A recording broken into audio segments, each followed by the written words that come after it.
Lisons la parole de Dieu dans l'épître aux Hébreux. Hébreux, chapitre 6.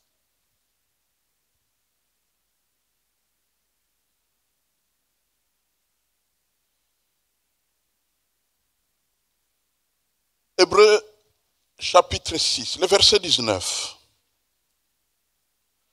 La parole. Cette espérance, nous la possédons comme une ancre de l'âme, sûre et solide. Elle pénètre au-delà du voile.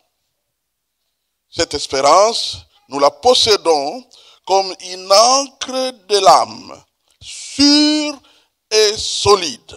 Elle pénètre au-delà du voile. Alors, de cette parole et d'autres qui suivront, nous avons retenu comme sujet aujourd'hui révolution spirituelle personnelle. Révolution spirituelle personnelle. Nous sommes au mois de décembre, le dernier mois de l'année, et on vient d'une longue route.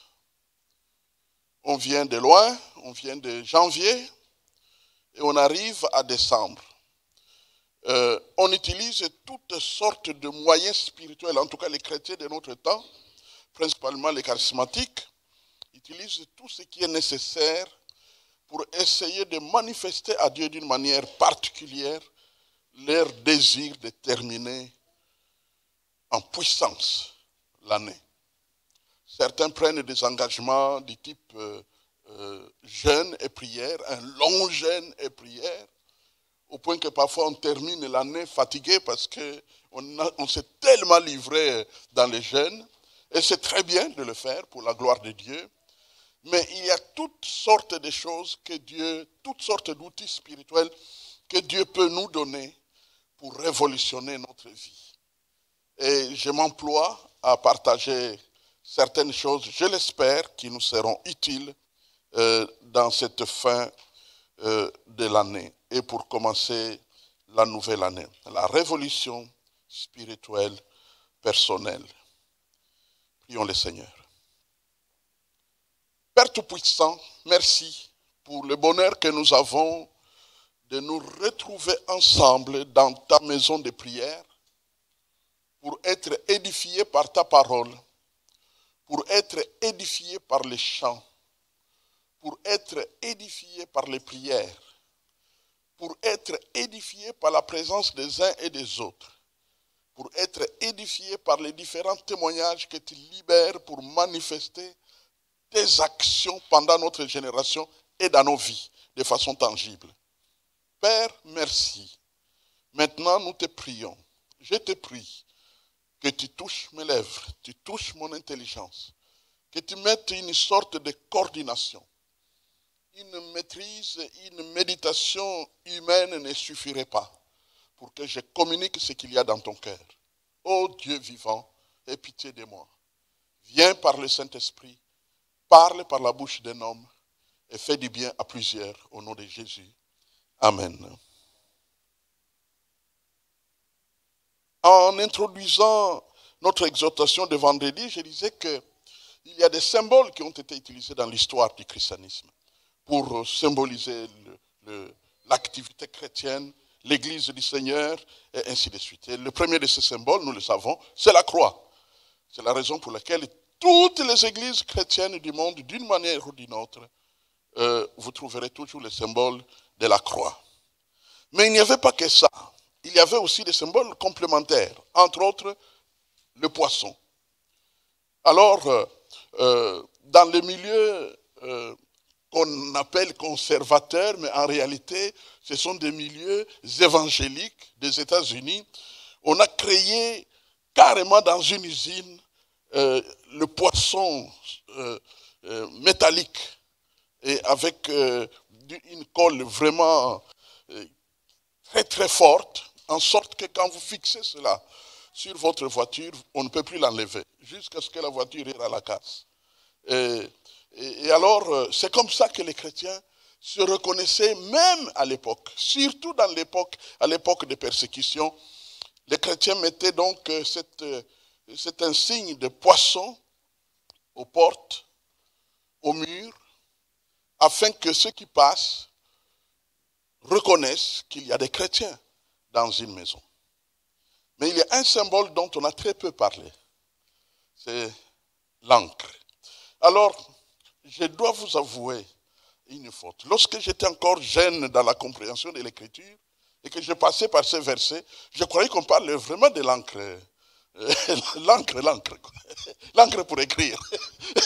Donc, il n'y a pas très longtemps, je me suis arrêté, j'ai dit, oh, mais ce n'est pas l'encre pour écrire ça. C'est l'encre, le solide métal qu'on utilise pour stabiliser les bateaux dans le fleuve, dans l'océan. Et principalement, ça c'est pour stabiliser les bateaux, surtout quand ça arrive au port, mais principalement pour maîtriser les tempêtes. Donc quand il y a des tempêtes, souvent, certainement même dans les films, vous vous êtes posé la question, mais c'est terrible, mais est-ce que ce bateau va échapper? Eh bien, il y avait un secret.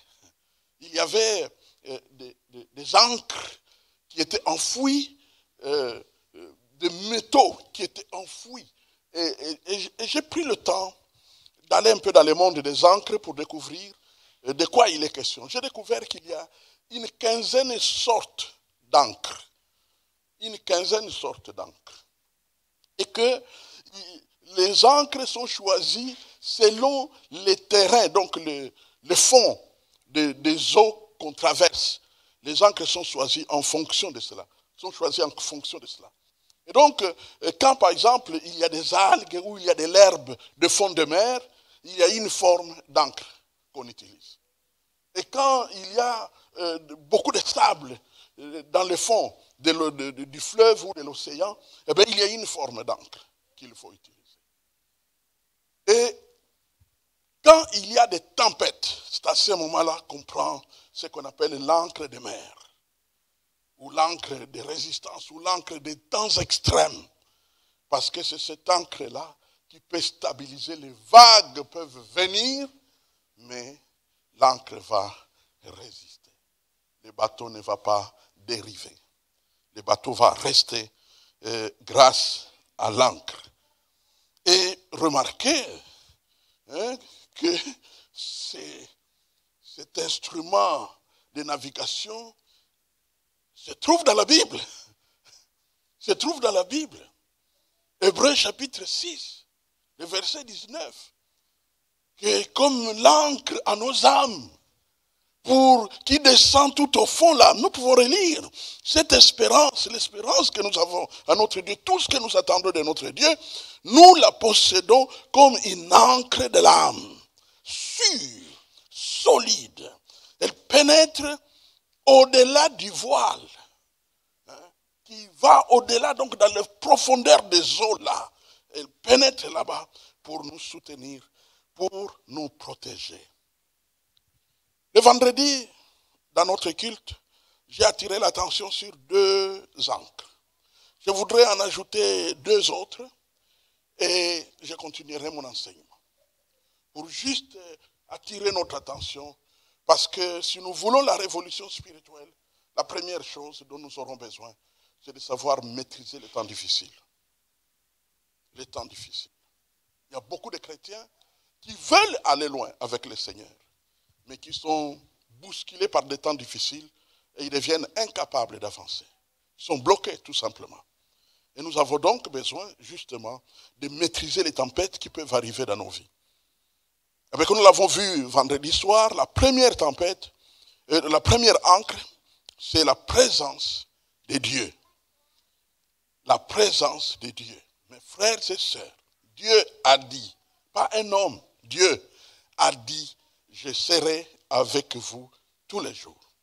Jésus, au moment d'aller au ciel, il a dit, je serai avec vous tous les jours jusqu'à la fin du monde.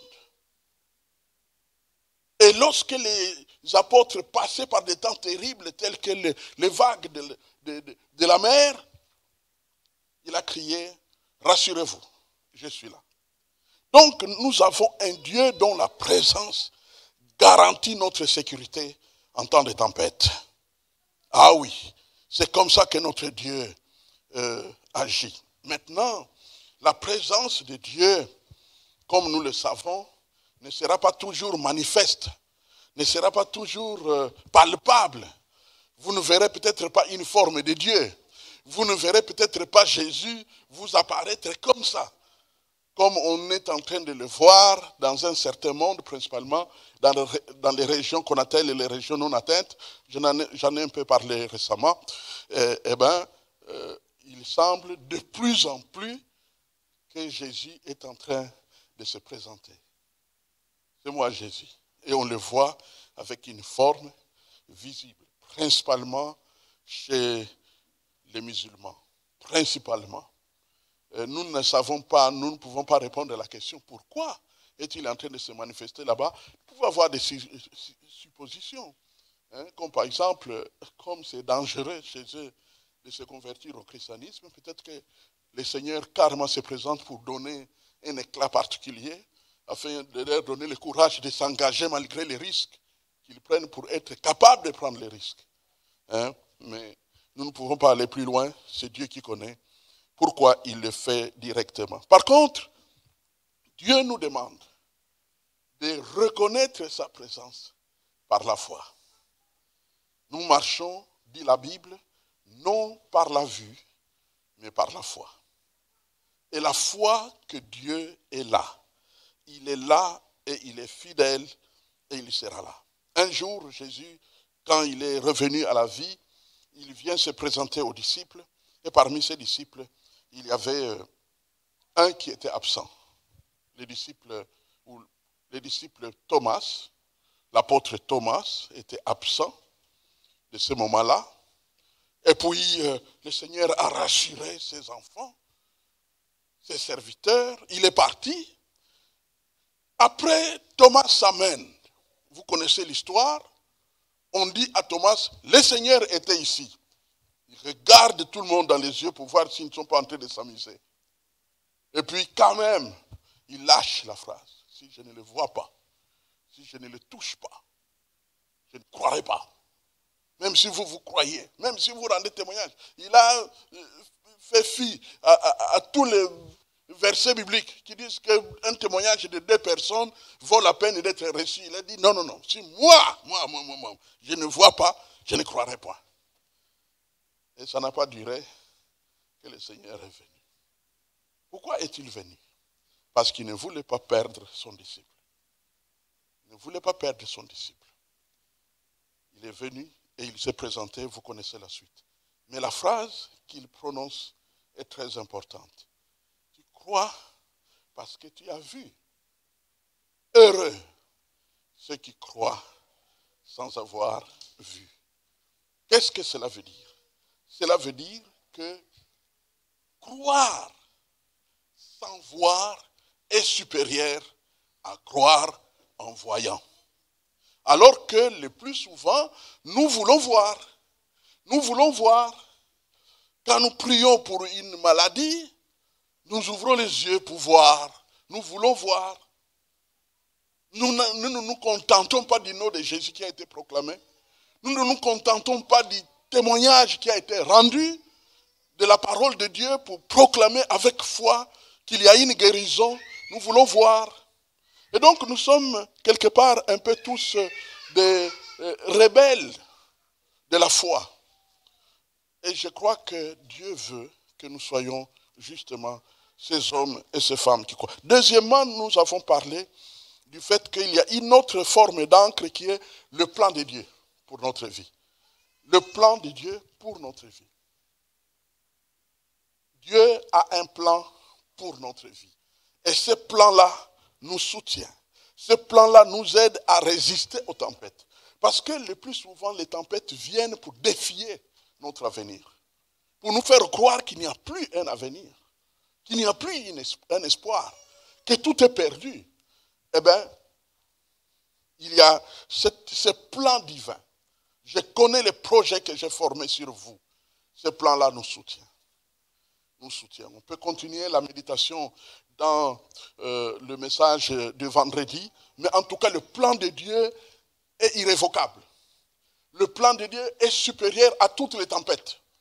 Donc, Dieu a un plan pour ta vie. C'est la raison pour laquelle nous avons besoin de savoir et de connaître le plan de Dieu pour notre vie.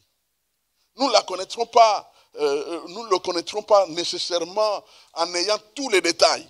Mais néanmoins, nous savons que Dieu a un plan pour notre vie. Dans Actes chapitre 27 que nous avons lu, le verset 24 et suivant, l'ange est apparu à l'apôtre Paul dans le bateau qui était en partance pour Rome. Il était prisonnier, les choses ont changé. Le prisonnier est devenu comme un peu le commandant du bateau, parce que c'est maintenant lui qui recevait les instructions. Et alors, dans ce passage, à partir du verset 23 et suivant, l'ange apparaît et lui dit, ne t'inquiète pas, tu comparaîtras devant César à Rome. Et à part ça, il lui dit, Dieu te donne en butin tous ceux qui naviguent avec toi. Qu'est-ce que cela voulait dire? Vous connaissez. Cela voulait dire que Dieu protège même, que Dieu va sauver tous ceux qui naviguent avec toi. Et c'est ce qui est arrivé. J'ai donné un peu ce témoignage, ce vieux témoignage de ces livres qui étaient publiés. Moi, j'ai eu personnellement l'occasion de lire ces livres en français, Angels in Mission, Ange en mission, écrit par le pasteur Book des États-Unis, et qui était traduit parce qu'il y avait un frère dans notre paroisse qui a étudié aux États-Unis et qui avait fréquenté l'église du pasteur Book, justement. Et alors, qui s'était engagé à traduire ces livres en français. Et c'est comme ça que j'ai eu l'occasion de lire des parties de ces livres déjà en Afrique. Et une des choses qu'on voit, c'est que l'ange a expliqué ce qui s'était passé. Il dit au pasteur Book, lorsque le bateau dans lequel se trouvait Paul avait dévié, dérivé, nous étions là. J'étais dans cette mission-là. Et le pasteur Book est devenu curieux pour savoir qu'est-ce qui s'est passé. Il dit, la seule chose que je peux te dire, c'est que nous avons coupé les bateaux, parce que les bateaux devraient être perdus. Nous avons coupé les bateaux en 264 morceaux de planches, pour que chaque passager puisse avoir sa planche et aller échouer à l'île de Malte, pour pouvoir aller échouer là-bas à l'île de Malte. Qu'est-ce que cela voulait faire comprendre? C'est tout simplement que c'était totalement impossible que ce soit par hasard. Que par hasard, le bateau se coupe en 264 morceaux. Par hasard, chacun a son morceau, une distribution quasiment comme dans une école. Non, ce sont les anges qui ont fait ce travail. Amen. Ils étaient les agents d'accueil. Ils étaient là pour distribuer, en sorte que chacun a pu échapper. Et l'ange a dit quelque chose à Paul. N'aie pas peur, car tu comparaîtras devant César. Tu sais, quand tu es en train de te noyer dans l'eau, et l'ange te dit, tu vas arriver à Rome, ça veut dire que le plan de Dieu va résister à tout ce qui t'entoure en ce moment-là. Alléluia. C'est de cette manière que notre Dieu travaille. Troisièmement, troisième encre, alors là j'ajoute, c'est l'encre des promesses de Dieu. L'encre des promesses de Dieu. Là, je voudrais bien que nous puissions jeter un coup d'œil dans Actes chapitre 27.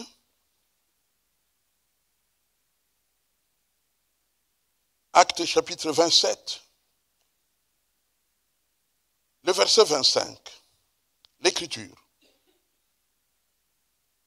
C'est pourquoi, ô hommes, rassurez-vous, car j'ai cette confiance en Dieu qu'il en sera comme il m'a été dit. On voit maintenant l'apôtre Paul, après avoir reçu l'ange dans le bateau, après avoir reçu tous les affermissements que l'ange a apportés de la part de son Dieu, quand il a fini sa réunion avec le ciel, maintenant il se met debout. Et il parle à haute voix. Oh homme, prenez courage, mangez.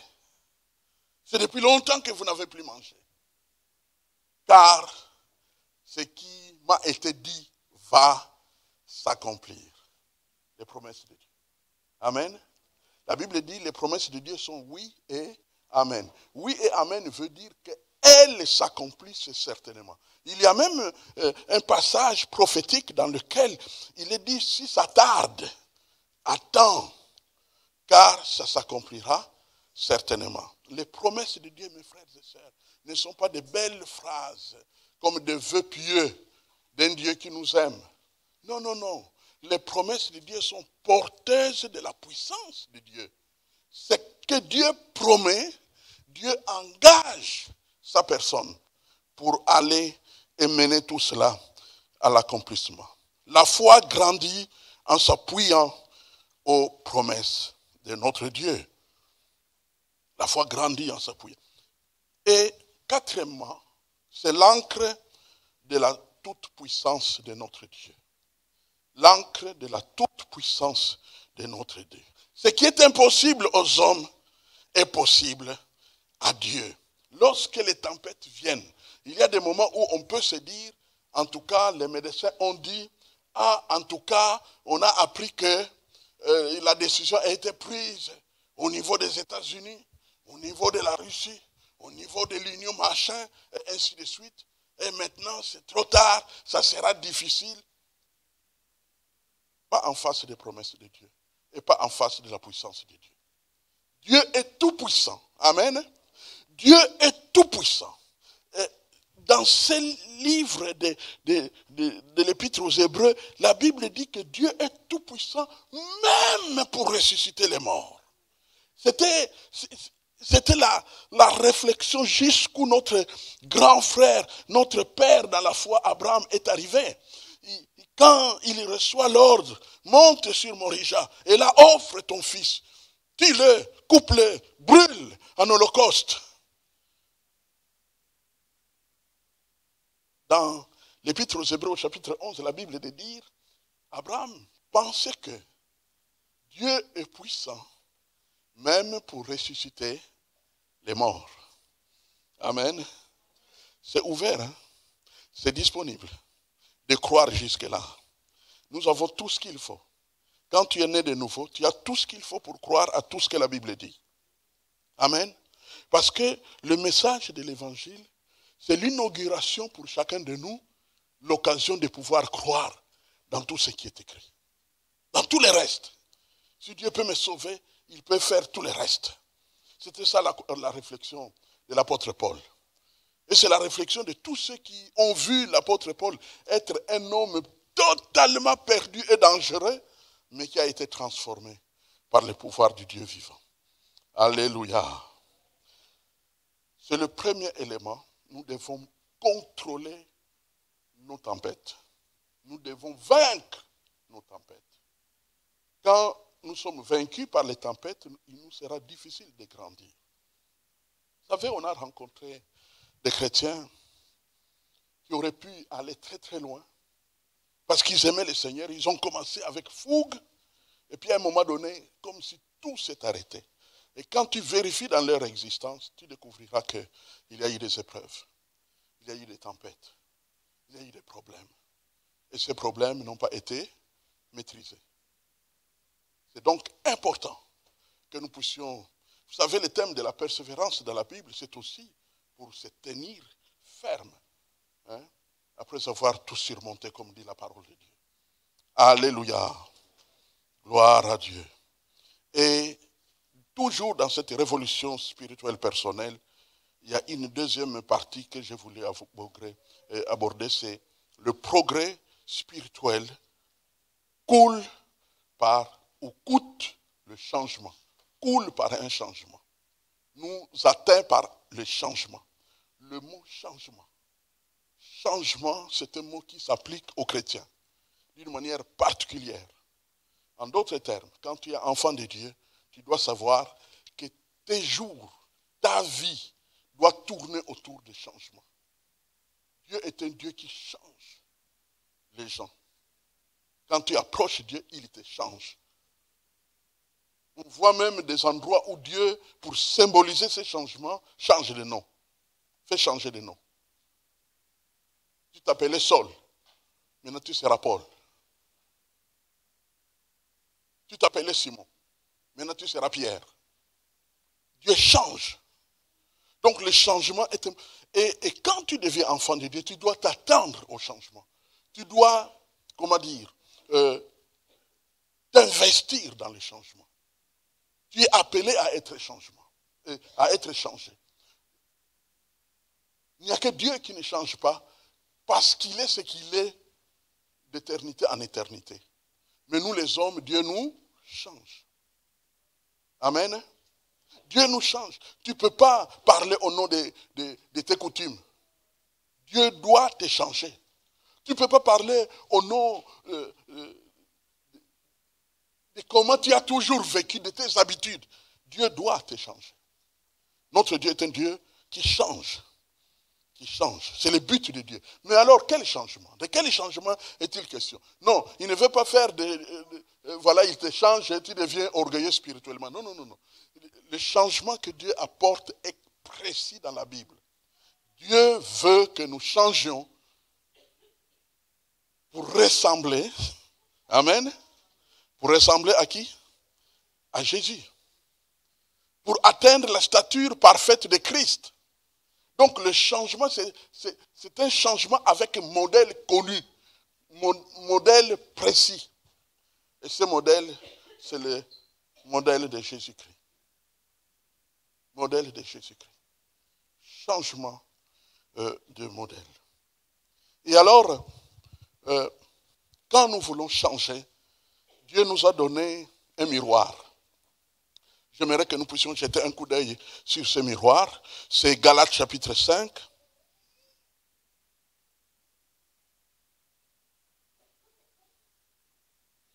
Dans Galates chapitre 5, le verset 22 et 23, la Bible dit, mais les fruits de l'esprit, c'est l'amour, la joie, la paix, la patience, la bonté, la bénignité, la fidélité, la douceur, la tempérance. La loi n'est certes pas contre ces choses. Voilà le modèle de Jésus-Christ.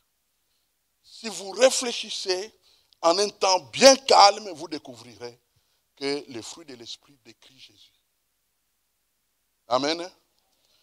Ça décrit Jésus.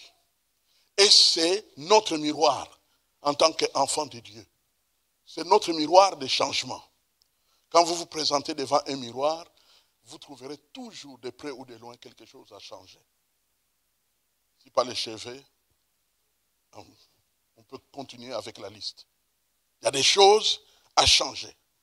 Eh bien, Galates chapitre 5, 22 à 23 nous offre le miroir de Dieu. Numéro 1, l'amour. Au fait, quand Dieu est en train de nous changer, il va toucher chaque département.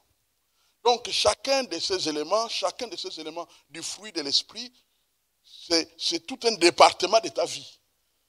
C'est un département de ma vie. C'est l'amour. Alors tu regardes sur le plan de l'amour. Amour de Dieu, amour des hommes, amour au foyer, amour aux enfants, amour en famille, amour des frères, amour des sœurs, amour des hommes et des femmes de la terre entière créée à son image. L'amour. Je suis en train de parler d'une révolution.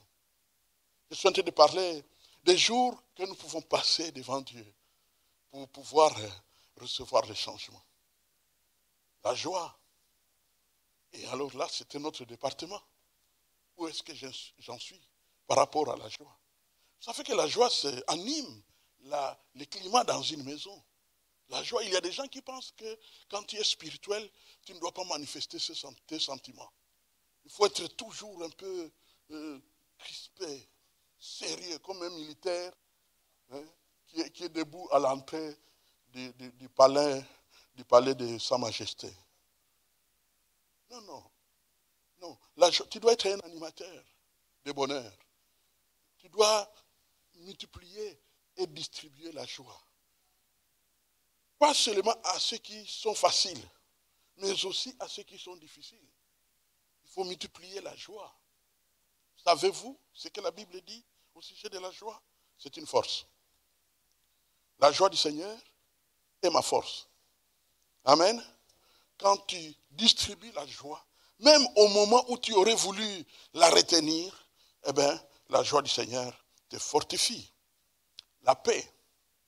La paix, au fait, c'est un moyen que Dieu utilise pour nous montrer qu'il est là. Il est là. Le plus souvent, la paix se multiplie lorsque, pas seulement quand nous remportons des victoires sur les tentations, ça commence par là, mais lorsque nous restons longtemps devant le Seigneur. Et au bout d'un temps, la paix est libérée. Alors les soupirs inexprimables commencent à se manifester dans notre vie. Et puis, il y a la patience. La patience. Nous en avons parlé. La patience. Attendre. Attendre. Attendre dans la victoire. Attendre dans un climat paisible. Attendre. Ça n'arrive pas, mais on attend. Amen. On attend dans la prière. On attend en faisant ce que nous pouvons faire en ce moment-là, en attendant. On attend. On attend dans la présence de Dieu. Je ne vais pas rester à tous les fruits, mais il y a quand même deux qui ont attiré mon attention parce que je les ai lus en anglais.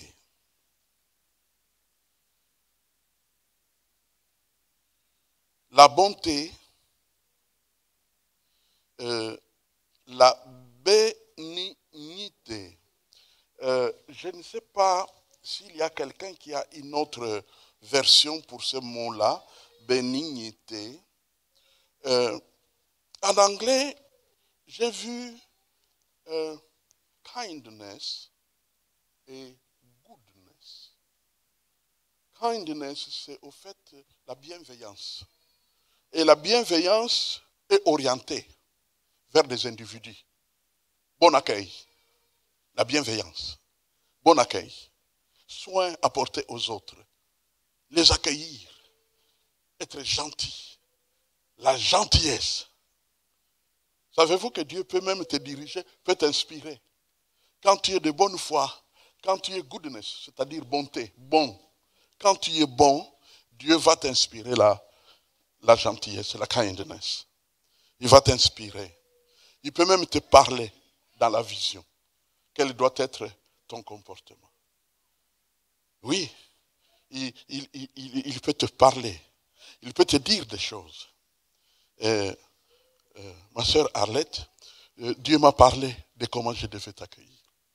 Dans une vision très claire, très claire. Peut-être c'est l'âge. Dieu ne me parle souvent pas de songes. Donc, j'étais accueilli dans les songes. Oui. Sauf que la situation se présentait comme si, ce qui n'est pas ton caractère, parce que j'ai observé un peu votre fête de mariage et tout.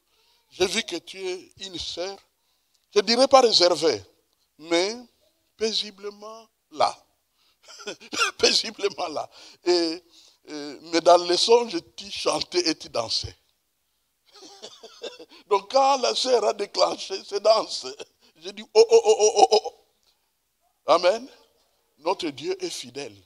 Donc au fait, il peut même t'inspirer, il peut te parler. Quelle doit être ton attitude? Qu'est-ce que tu dois faire? On voit dans la Bible Dieu décrire aux hommes et aux femmes de Dieu ce que doit être leur comportement dans des situations spécifiques. Amen. En sorte que Dieu finalement devient chef de nos vies et il contrôle toutes choses et il nous dirige dans ce progrès spirituel qui doit être le nôtre. Alléluia. Alors il y a beaucoup d'autres choses que nous connaissons. Dieu veut que nous puissions atteindre la stature parfaite de Christ. Dans ce miroir, nous devons y revenir.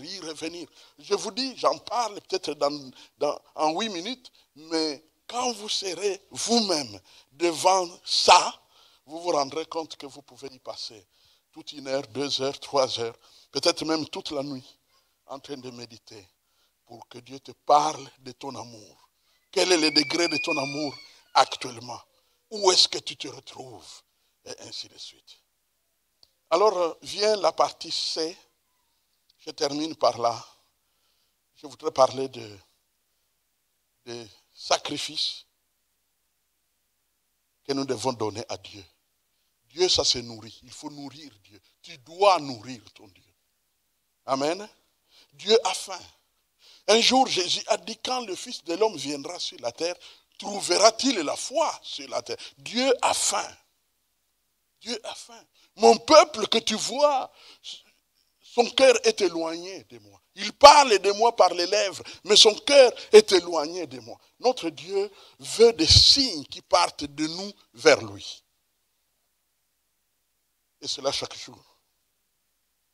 Et cela continuellement. C'est pourquoi le mot persévérance est placé comme la façon de vivre la vie chrétienne. C'est la règle. Persévérance. Persévérance dans chaque qualité. Persévérance dans chaque engagement. Persévérance. Point C, les sacrifices que nous donnons à Dieu.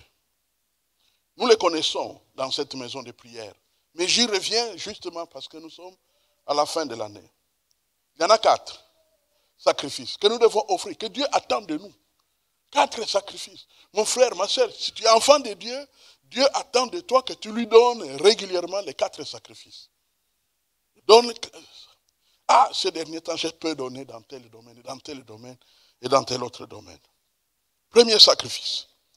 Je vais utiliser le verset biblique. Psaume 49. Psaume chapitre 49.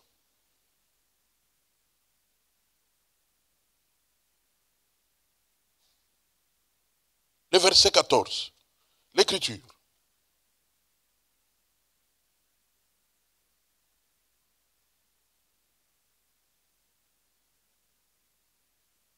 Comme un troupeau, ils sont mis dans le séjour des morts. La mort en fait sa pâture. Et bientôt, les hommes droits les foulent aux pieds. Leur beauté s'évanouit. Le séjour des morts est leur demeure. Mais Dieu sauvera mon âme du séjour des morts, car il me prendra sous sa protection. Alors,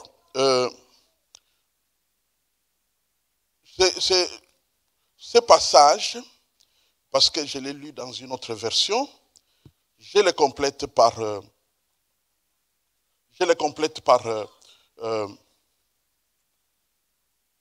Hébreux 13, 15. C'est plus simple. J'aurais voulu voir quelque chose que j'ai vu dans une autre version. Hébreux chapitre 15, le verset... Hébreux chapitre 13, pardon, le verset 15, que dit l'Écriture?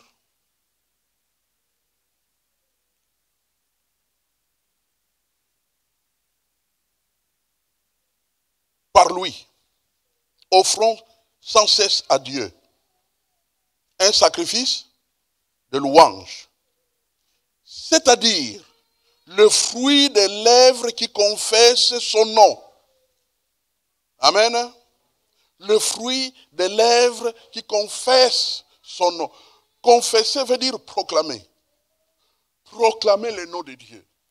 Proclamer le nom de notre Dieu. Proclamer le nom de notre Dieu sur nos situations. Proclamer le nom de notre Dieu sur notre vie. Proclamer le nom de notre Dieu en face des menaces de toutes sortes. Je parlais avec quelqu'un au téléphone qui m'a dit, ah, il faut vraiment prier pour le Congo parce que le sang va couler. Je voulais sincèrement couper le téléphone en ce moment-là. Mais j'ai décidé d'être gentil, tout en laissant au fond de mon cœur. Ça ne dépend de personne d'autre que de Dieu.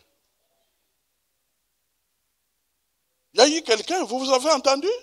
Il y a eu quelqu'un qui avait dit que bientôt les Africains auront leurs cadavres dans les rues. Quand on parlait de... vous vous souvenez? Ah oui. Est-ce que c'est arrivé? Non, non, non, non, non, non, non, non. Non, non, non, non, non. Il y a des hommes et des femmes qui ont Dieu. Amen. Aussi longtemps que sur la terre, il y aura des hommes et des femmes qui ont Dieu, les plans des hommes ne s'accompliront pas comme ils veulent. Aussi longtemps qu'il y aura des hommes et des femmes qui ont Dieu sur la terre, les sorciers, leurs plans ne s'accompliront pas comme ils veulent. C'est dur hein, de garder dans une liste mortelle un homme qui reste vivant jusqu'à 90 ans. C'est dur. Dieu est vivant. Dieu est tout puissant. Dieu te protégera. Amen. Vous savez, je vais vous dire une chose. La parole de Dieu, quand elle vient, elle rassure. Et ça donne une garantie absolue. Alors, absolue. Offrir à Dieu des louanges. Des louanges. Des louanges. Pas seulement entendre des louanges. J'ai souvent précisé, ce n'est pas entendre les louanges qui sont dans les chants que d'autres ont chanté dans un studio quelque part avec des objectifs que eux seuls connaissent. Non, non, non, non. C'est la louange qui vient de ton cœur. Bien sûr, tu peux t'inspirer par des supports parce qu'il y a parfois des paroles très édifiantes dans certains chants. Tu peux t'en inspirer pour louer ton Dieu. Mais prends aussi des libertés de louer ton Dieu. Amen. Hein? Prends des libertés, prends des libertés. Notre frère Smith Wigglesworth, lui, il dansait. Il dansait devant Dieu. Hein? Il dansait devant Dieu. Regarde, Seigneur, je suis réveillé. Je suis vivant. Un jour de plus s'ajoute. Une année de plus s'ajoute. Et on se met à danser. Pas devant les gens, même devant ceux. Mais le roi David, lui, n'avait pas honte. Hein? Il dansait. Hein? Il danse. Quand tu as la liberté, danse. Oui, oui, un jour, j'étais dans une église quelque part, ici en Europe. Et puis, la louange et puis la joie s'est emparée de moi. Et j'ai commencé à faire la folie, vraiment la folie. Et les gens, au début, les gens ont commencé à se regarder. Qu'il arrête un peu, lui.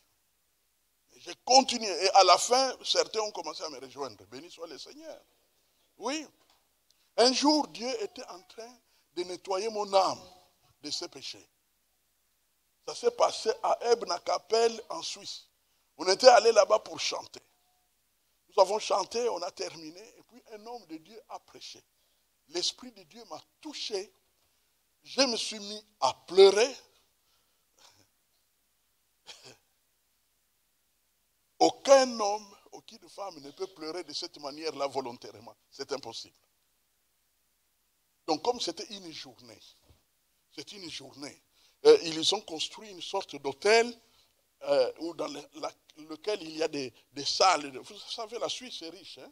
Donc ils ont une église à son hôtel et les cultes se passent aussi là-bas et les retraites, tout. Donc vous pouvez dormir. Merveilleux. Et comme nous étions là toute la journée, quand les cultes étaient terminés, moi j'étais en train de pleurer. Au début, j'ai maîtrisé. J'ai pleuré. Et puis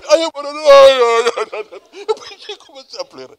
Bon, que ça se passe 5 minutes, on comprendrait. Mais frère, ça s'est passé près de 2 heures. Donc, tout le monde est là. Les gens sont en train de boire un café. Les gens sont en train de papoter. Mais il y a là un coin africain qui est en train de pleurer comme si son père est mort. Vous avez vécu ça, vous? Et je ne savais même... Je voulais freiner. Je voulais vraiment freiner. Donc, quand je voulais freiner, ça monte en puissance. Et je pleure. Ceux qui ont chanté avec moi avaient honte de moi. Ils ne savaient plus comment me toucher. Et ils ne pouvaient même pas venir me calmer pour dire, pasteur, arrête un peu. Nous sommes devant des gens. Je pleurais toutes les larmes de mon corps. Et puis, quand c'était terminé, enfin comme un calme est venu. Je n'ai même pas eu le temps de réfléchir, mais comment tu as permis une telle chose, Seigneur? Non, non, non. Quand c'était terminé, j'ai tout simplement dit, Seigneur, merci. Merci pour cette grâce. Cette grâce de me déverser devant tous ces hommes et femmes. Que ton nom soit béni. Et je me suis levé, je suis allé boire mon café. Et il n'y a que le pasteur est venu. De là, est venu, il m'a dit, je sais qu'il t'a touché. Et vous avez raison, mon frère. Et comment? Alors, on en a ri un peu calmement. Et bien, bon, voilà. Le Seigneur, amen, veut la louange qui jaillit de notre être. Deuxièmement, il veut que nous puissions lui offrir. Donc, Dieu se nourrit de la louange. Deuxièmement, Dieu se nourrit de notre corps en sacrifice. Notre corps sacrifié. Notre corps sacrifié. Romains chapitre 12, le verset 1. À offrir nos corps comme un sacrifice vivant, saint, agréable à Dieu.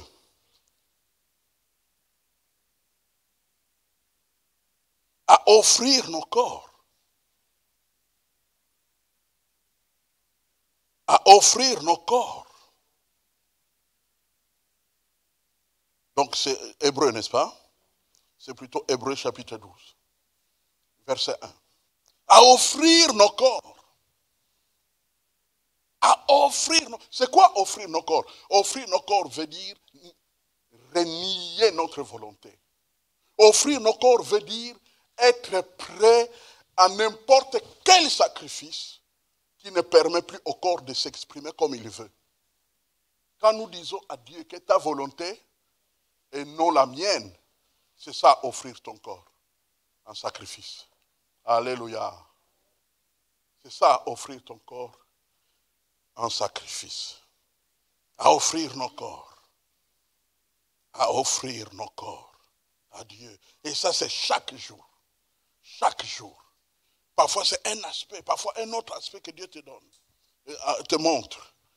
Peut-être les pensées, peut-être le regard, peut-être les réflexions, peut-être le langage, peut-être, ça peut être un domaine ou un autre que Dieu te demande d'offrir à Dieu. Troisième sacrifice que nous devons offrir à notre Dieu, l'argent, nos biens. Au fait, les enfants de Dieu de notre génération sont tentés d'être enseignés par les gens du monde.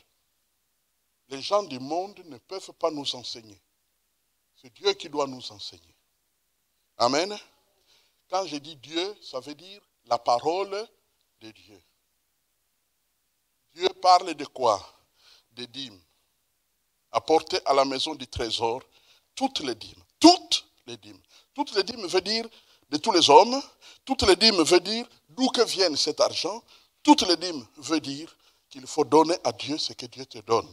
Si tu veux faire affaire avec Dieu, tu veux faire business avec Dieu, toi tu donnes ce qu'il te demande de donner et lui te donnera ce qu'il promet de te donner.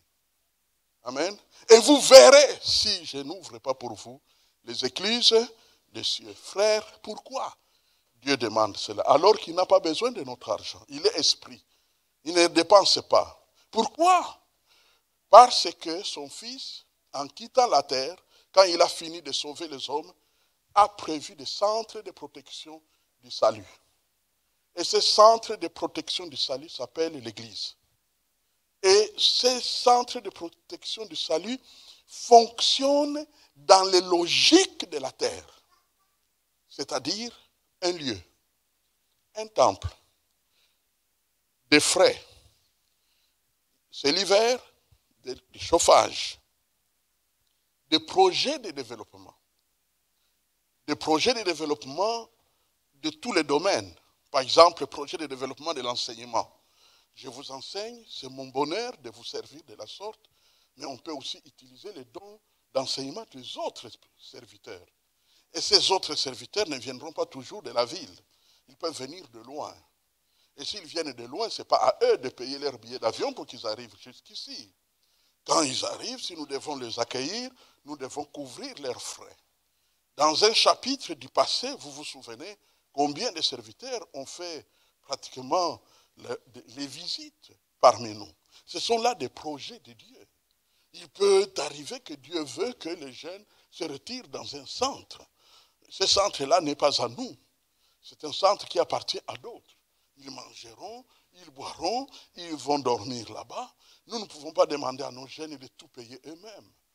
Donc il y a suffisamment de raisons pour lesquelles il faut qu'il y ait de la nourriture dans ma maison, dit l'Éternel. À cause de cela, les enfants de Dieu qu'il a bénis. Parce qu'au fait, ce que Dieu demande, c'est si peu. C'est-à-dire que lui, il t'ouvre des portes, il te donne du travail, il résout tes problèmes financiers.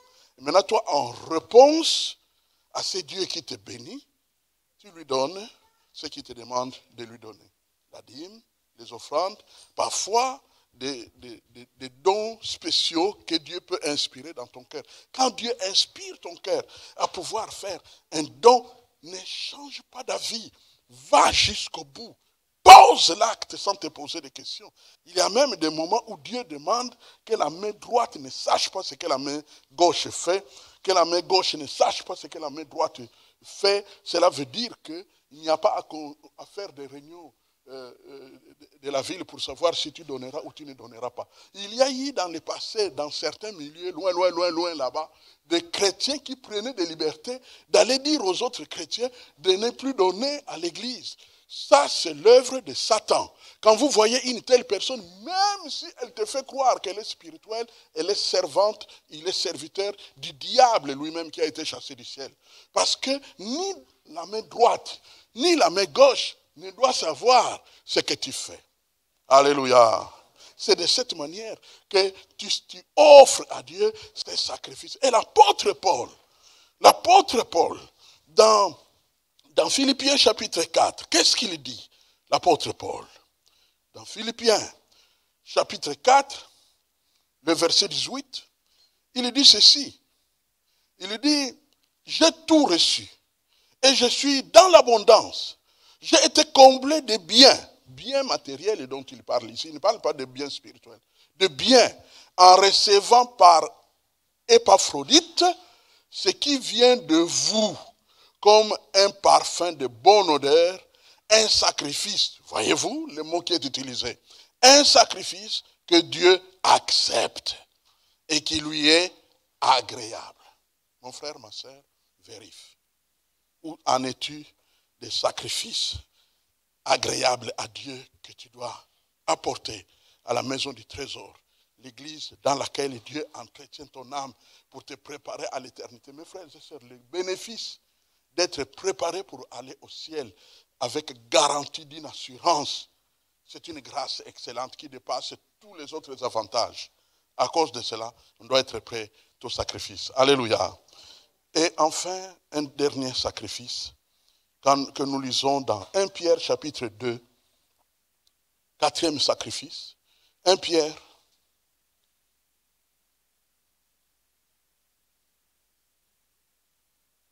chapitre 2.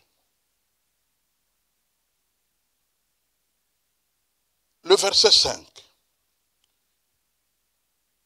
Et vous-même, comme des pierres vivantes, édifiez-vous pour former une maison spirituelle, un saint sacerdoce, afin, notez, d'offrir des victimes spirituelles agréables à Dieu par Jésus-Christ. Des victimes spirituelles. Les victimes spirituelles veut dire quoi? Des nouvelles âmes qui viennent à Jésus-Christ. Un temple, ça s'est rempli. Par quoi? Par les victimes spirituelles. Par de nouveaux frères, par de nouvelles sœurs. Alléluia. Et c'est le travail de qui? De frères et de sœurs. Vous-même, édifiez-vous, organisez-vous. Mettez-vous en position d'aller à la conquête des victimes à offrir à Dieu. Depuis le commencement, les disciples de Jésus, j'ai rencontré tel et je l'ai amené à Jésus-Christ. J'ai rencontré tel et je l'ai amené à Jésus-Christ. Je vais vous dire une chose. Les hommes et les femmes que vous gardez dans le monde, mais tout en gardant leur amitié, pourraient tôt ou tard devenir votre occasion de chute. Je sais de quoi je parle. La réaction à avoir, c'est quoi? c'est que quand vous êtes quelqu'une, sans le besoin d'être proche de toi, alors le prochain pas, c'est l'église. Tu l'amènes tout simplement. Et Dieu sait ce qu'il en fera. Amen. Dieu sait ce qu'il en fera. N'ayez pas peur de perdre un ami. Ah, si je l'amène à cette église-là, je ne sais pas qu'est-ce qui risque d'arriver. Ah, je le connais, il est philosophe. Je ne sais pas s'il sera d'accord ou pas à ce qui se prêche. Toutes ces questions ne te les posent pas. Ce sont les questions de Dieu. Amen. Ce sont des questions de qui? De Dieu. Lui, il sait qu'est-ce qu'il va en faire. Il sait qu'est-ce qu'il va en faire. Quand on amène, c'est qui? Nathanaël, qu'on amène à Jésus. Et puis, Jésus le regarde. Il dit, voilà un juif en qui il n'y a pas de fraude. Où est-ce que tu m'as connu? Quand tu étais, il lui donne une parole de connaissance. Quand tu étais à tel endroit, je t'avais vu. Ah, il a cru. D'office. Et pour toujours. Il a cru direct. Voyez-vous ce que Dieu peut faire? Est-ce que ça ne te réjouirait pas un jour que ton manager devienne enfant de Dieu? Et que quand il te convoque dans son bureau, au lieu que tu trembles en te disant qu'est-ce qu'encore on m'a fait, mais quand tu arrives là-bas, mon frère, ma soeur, prions. Et vous priez, l'entreprise change, ça devient, je ne sais pas quoi, une extension de l'église. C'est ce que Dieu veut. L'évangile, être évangéliste, c'est une mission de tous. C'est la première mission de tous ceux qui se convertissent. Et je vais même ajouter, à vous surprendre, être évangéliste est le premier ministère de tous ceux qui naissent de nouveau. C'est d'aller dire aux autres ce que Dieu a fait pour toi. Et alors tu leur donnes le désir de venir à Dieu. Vous avez entendu ce sacrifice? Louange à Dieu. Offrir nos corps. Donner nos biens pour participer à l'accomplissement du plan de Dieu pendant notre génération et apporter de nouvelles âmes au Sauveur. Ce sont là des devoirs que nous ne pouvons pas ignorer. Alléluia. Mais pour qu'on y arrive, nous avons besoin, numéro 1, de vaincre les tempêtes. Ne laissez pas les tempêtes continuer à tournoyer autour de vous. Ne vous laissez pas vaincre par les tempêtes, en sorte que même votre langage change. Maintenant, vous parlez au rythme des tempêtes. Non, appuie-toi sur les ancres de Dieu. J'aime les ancres de Dieu. Les ancres de Dieu qui te gardent. Il y a tout le monde est en train de regarder. Oh là là là, quelle vague, quelle vague. Ouh, il y avait des vagues même de 10 mètres. Mais on regarde un bateau. On dit, oh, mais pourquoi ça reste comme ça? Les ancres. Les ancres sont enfouies. La chaîne qui tient une ancre est tellement longue que l'ancre touche le fond de mer. Amen. Béni soit l'Éternel. Et Dieu veut le changement. Il faut que ça change. Département en département, les fruits de l'esprit. Ça doit se produire, se reproduire dans nos vies. Alléluia. C'est alors qu'il y aura la révolution spirituelle individuelle. Amen. Prions le Seigneur. Père Tout-Puissant, merci. Ta parole a été donnée. Je le crois qu'elle est arrivée et accueillie de la meilleure manière dans le cœur de tes enfants, de tes fils et de tes filles que nous sommes tous. Et je te bénis de tout cœur. Mais maintenant, Seigneur, le travail commence. Et je te prie que tu viennes avec chacun de nous, dans le coin secret, puisque c'est avant tout individuel au départ. Viens avec chacun de nous et dialogue avec chacun de nous. Travaille avec chacun de nous. Parle à chacun de nous. Convainc chacun de nous. Combat pour chacun de nous. Change chacun de nous. Libère chacun de nous. Et produit des sacrificateurs fidèles et réguliers qui t'offrent des sacrifices sous toutes leurs formes. Père, qu'il en soit ainsi pour chacun de nous tous ici, au nom puissant de Jésus. Tu veux des victoires, Tu veux des fils et des filles qui ressemblent à Jésus. Eh bien, moissonne. Moissonne. Moissonne, car nous sommes ta maison. Au nom de Jésus-Christ. Amen. Gloire.